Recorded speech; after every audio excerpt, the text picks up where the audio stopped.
అండి, welcome to morning routine mini blog. ఇక్కడైతే breakfast lunch మీతో అయితే షేర్ చేసుకుంటానండి. లేచింది ఇల్లంతా ఊడ్చుకొని చక్కగా గుమ్మం ముందు ఈ విధంగా ముగ్గులు అయితే పెట్టేసుకున్నాను అనమాట. ఆ ముగ్గు ఎలా ఉందనేది తప్పకుండా కమెంట్ సెక్షన్లో కమెంట్ చేయండి. నేను అంత క్లవర్గా అయితే వేస్తానని నేను చెప్పను, కానీ వచ్చినంతలో బాగా వేస్తాను అనమాట.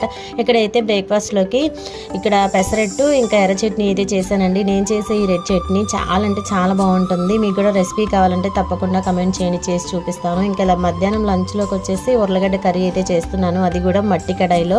నా చిన్నప్పుడు అయితే మా అమ్మమ్మ అయితే అన్నీ కూడా మట్టి కుండలో చేసేదండి వంటలు. చాలా అంటే చాలా బాగుండేవి, సింపుల్గా ఎక్కువ మసాలాలు వేయకుండా చేసినా కూడా టేస్ట్ అయితే సూపర్గా ఉండేవి. ఇప్పుడు ఆ టేస్ట్లు ఎక్కడ ఉన్నాయో చెప్పండి. ఇంక ఇక్కడ మట్టి కడాయిలో చేశాను కదా ఉర్లగడ్డ కర్రీ అయితే సింపుల్గా చేశానండి, పెద్దగా మసాలాలు కూడా ఏమీ యాడ్ చేయలేదు, చాలా బాగా వచ్చింది. ఇప్పుడు చూస్తున్నారా పెసరట్టు కూడా చాలా క్రిస్పీగా చాలా బాగా వచ్చింది కదా. రెసిపీ కావాలంటే కమెంట్ చేయండి, చేసి చూపిస్తాను. వీడియో ఇప్పటి వరకు చూసారు కదా, ఒక లైక్ చేసి ఛానల్ని ప్లీజ్ సబ్స్క్రైబ్ చేసుకోండి ఫ్రెండ్స్.